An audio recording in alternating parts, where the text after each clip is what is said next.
নমস্কার বন্ধুরা, এটা একটি Crompton company insta service induction oven 2000 ওয়াটের।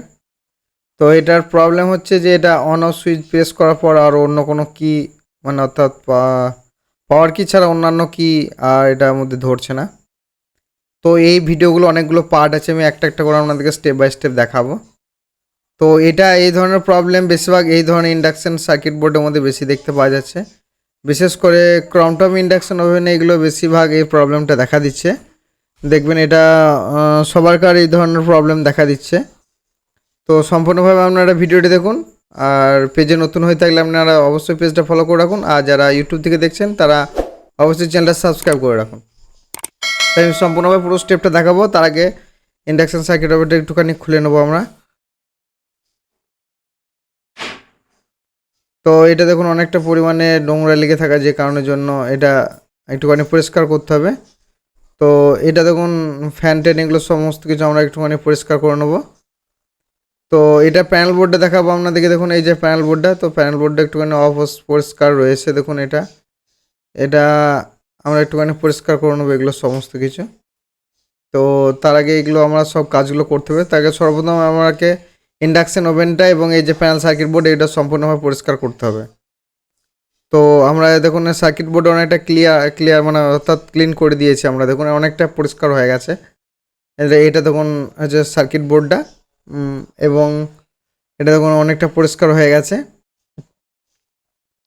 এবার এই যে ক্যাবিনেটটা দেখুন অনেকটা পরিষ্কার হয়ে গেছে। এটা অবশ্যই এই কাজটা করবেন, নাহলে কিন্তু এই ধরনের প্রবলেম আবার কিছুদিনের মধ্যে দেখা দেবে। তো সর্বপ্রথম আপনারা সমস্ত কিছু ইন্ডাকশন নম্বরের সমস্ত কিছু পরিষ্কার করে নেবেন। তো এটা দেখুন পরিষ্কার হয়ে গেছে।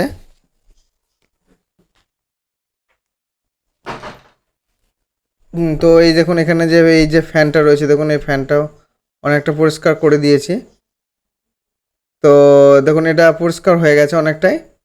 তো আমরা এটা এখন এটা এই পর্যন্ত থাক, আমরা এখন কাজটা দেখব যে কাজটা কিভাবে কি করা যায়। তো এটা সর্বপ্রথম আমরা কারেন্ট দিয়ে দেখব, এটার মেকানিজম সিস্টেমটা একটুখানি দেখে নেব। তো এটা হচ্ছে এটা কন্ট্রোল প্যানেলটা। তো এটা আমরা আগে সর্বপ্রথম এটার মধ্যে পাওয়ার দেব। এই সার্কিট বোর্ডের মধ্যে এই দুটো হচ্ছে এসি টার্মিনাল। তো আমরা এই দুটোর মধ্যে পাওয়ার দেব এবং এটা দেখব প্রবলেমটা কি দেখা দিচ্ছে। তো এটা হচ্ছে কন্ট্রোল বোর্ড। এটা আমরা এখন এই যে জ্যাকটা আছে এটা আমরা এখন সার্কিট বোর্ডের মধ্যে অ্যাটাচ করব না। তো এটা কেন করছি না এটা আপনাদেরকে বুঝিয়ে দিচ্ছি। তো এখন দেখুন এটার মধ্যে আমরা পাওয়ার দিয়েছি, এটা আমরা ভোল্টেজটা একটুখানি চেক করবো। দেখুন কোনো রকম বিপ সাউন্ড এটার মধ্যে দেয় না। অবশ্যই আপনারা খেয়াল করে রাখবেন, প্যানেলটা যদি খোলা থাকে তো এটার মধ্যে বিপ সাউন্ড দেয় না। তো আমরা দেখুন ভোল্টেজটা দেখে নিচ্ছি একবার। দেখুন এখানে ভোল্টেজ আছে 200 একটু বেশি ভোল্টেজ আছে। তো দেখবেন যে কন্ট্রোল প্ল্যানটা যতক্ষণ না এই সার্কিট বোর্ডের মধ্যে অ্যাটাচ করবেন ততক্ষণ অবধি এইটার সার্কিট বোর্ডের মধ্যে দেখবেন কোনো রকমভাবে বিপ সাউন্ড দেয় না। তো এটা কেন দেয় না সেটা আপনাদেরকে বলে দিচ্ছি। তো এটা এখন দেখুন এটা কন্ট্রোল প্যানেলটা দেখুন আমরা এখন সার্কিটের মধ্যে এখন এই যে 4টা তার দিয়ে দেখুন এটা কানেকশন করা থাকে। এটা দেখুন দেওয়ার পরে এবারে দেখুন এটা বিপ সাউন্ড দেবে। তো এটা কেন দেয় সেটা আপনাদেরকে একটুখানি বোঝায়। তো এটার প্রবলেমটা হচ্ছে যে এখানের মধ্যে এই যে সার্কিট বোর্ডটা যেটা রয়েছে এটা এখন দেখুন পাওয়ার আসছে এবং বিপ সাউন্ড দিচ্ছে এটা। তো এটা দেখবেন কন্ট্রোল প্যানেল না দিলে তো এটার মধ্যে এই যে আইসিটা রয়েছে, দেখুন কন্ট্রোল প্যানেল যেটা আইসি রয়েছে এই আইসিটার মধ্যে অলরেডি প্রোগ্রামিং করা আছে এটার মধ্যে। আর এটা এই যে কন্ট্রোল যে আইসিটা রয়েছে দেখুন এটা সরি কন্ট্রোল না, ওটা সার্কিট বোর্ডের যে আইসিটা আছে। তো এই দুটোর মধ্যে এটা এবং এই যে কন্ট্রোল প্ল্যান এবং মেন বোর্ড যেটা রয়েছে এই দুটোর মধ্যেই সফটওয়্যার ইনস্টল করা থাকে, যে কারণের জন্য এই দুটো সংস্পর্শ মানে অর্থাৎ যতক্ষণ না এই দুটো আইসি অ্যাটাচ হবে ততক্ষণ অবধি বিপ সাউন্ড দেবে না। তো যতক্ষণ না প্যানেল ইউজ করবেন বিপ সাউন্ড দেখবেন পাবেন না। এবং অনেক সময় কি হয় এই ধরনের সার্কিট বোর্ডে দেখবেন অন্য সার্কিট বোর্ড যদি ইউজ করেন দেখবেন বিপ সাউন্ড দেবে কিন্তু উল্টো একটু কাজ করবে। তো এই দুটো আইসি কিন্তু অলরেডি সফটওয়্যার করা আছে, যে কারণের জন্য এটা যতক্ষণ না দুটোকে সংস্পর্শে আনবেন, অর্থাৎ দুটোকে যতক্ষণ না এইটা রেবন দিয়ে এই সার্কিট বোর্ডটাকে অ্যাটাচ করবেন ততক্ষণ আপনারা বিপ সাউন্ড পাবেন না। অর্থাৎ অবশ্যই মনে রাখবেন, মার্কেটে যদি এই আইসিটা কিনতে পাওয়া যায় তো আপনারা কিনলে এই আইসিটা কিন্তু কাজ করবে না। কারণ কি না, এই দুটোর মধ্যে সফটওয়্যার ইনস্টল করা আছে। তো আমরা এখন কি করব, এই যে মাইক্রো সুইচ যেগুলো রয়েছে দেখুন, এই মাইক্রো সুইচগুলো একটা একটা করে খুলে নেব। যেহেতু কাজ করছে না, আমরা এই মাইক্রো সুইচগুলো একটা একটা করে খুলে নেব।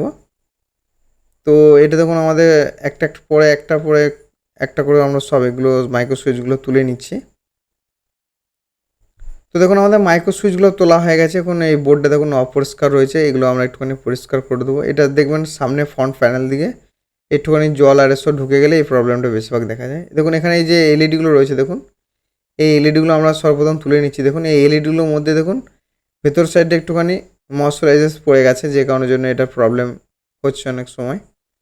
তো আমরা এখন বোর্ডটা ক্লিন করে নিলাম এবং দেখুন কী চেঞ্জ করলাম। দেখুন আমাদের যেখানে জল পেয়েছিল সেই এলইডিগুলো আমরা চেঞ্জ করে নিলাম। এবারে আমরা এখন এখানে মাইক্রো সুইচটা একটা অন অফ যে মাইক্রো সুইচ আছে, ওই মাইক্রো সুইচটা আমরা একটাখানে নতুন একটা সোল্ডার করছি। অবশ্যই আপনারা নতুন মাইক্রো সুইচ ইউজ করবেন।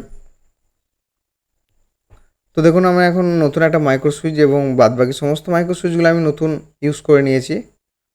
তো এটা দেখাতে যেহেতু অনেক সময় লেগে যাবে, তাই আমি মাইক্রো সুইচগুলো সমস্ত কটা সোল্ডার করে নিয়েছি। এবার এখানে এই যে দেখুন এই যে এলইডিগুলো বাদ চলে গেছে, এই এলইডিগুলো আমরা একটা একটা করে সোল্ডার করে নেব।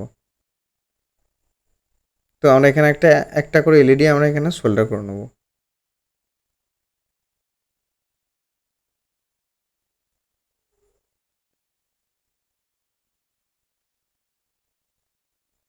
তো আমাদের একটুখানি সময় লাগছে এলইডিগুলো সোল্ডার করতে, তো আমরা বাকি এলইডিগুলো আমরা একটুখানি সোল্ডার করে নেব। তো দেখুন আমাদের বাকি এলইডিগুলো সমস্ত কিছু সোল্ডার হয়ে গেছে। এবার এটাকে আমরা একবার টেস্টিং করব যে ঠিকঠাকভাবে কাজ করছে কিনা বা কোনো প্রবলেম দেখা দিচ্ছে কিনা। অবশ্যই মনে রাখবেন, এই আইসিটা যদি আপনারা মার্কেটে কেনেন তো মার্কেট থেকে কিনলে এই আইসিটা কিন্তু কাজ হবে না, যেহেতু এটার মধ্যে সফটওয়্যার ইনস্টল করা থাকে। এই নাম্বারে আইসি অনেক সার্কিট বোর্ডের মধ্যে দেখতে পাবেন, কিন্তু তাদের সমস্ত কথার সফটওয়্যার আলাদা থাকে, যে কারণের জন্য এক একটা পাওয়ার বা এক একটা সুইচ এক এক রকমভাবে কাজ করে। তো এবার দেখুন আমরা পাওয়ার সুইচটা প্রেস করবো। দেখুন এখন ডট ডট লেখা উঠেছে। এবার আমরা প্রেসার কুকার সুইচটা কাজ করলাম। দেখুন এখন 120 ওয়াটের পরে দেখুন E0 দেখাচ্ছে এবং আমরা আপ সুইচ কাজ করলাম এবার ডাউন সুইচটা কাজ করছি, দেখুন কমছে। এখন E0 এটা প্রবলেম আছে, কারণ E0 যেহেতু থাকবে, কারণ এটা পাত্রের মধ্যে দেওয়া নেই, তাই যে কারণের জন্য E0 আসছে। তো আমরা এখন কি করব, এটাকে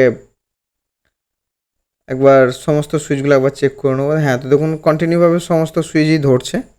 আমি বেশিরভাগ সমস্ত সুইচ চেঞ্জ করে দিই, কারণ অনেক সময় কাস্টমার বলতে পারে যে আমার অন্য সুইচ ব্যবহার, অনেকজনা অনেক রকম সুইচ ইউজ করে।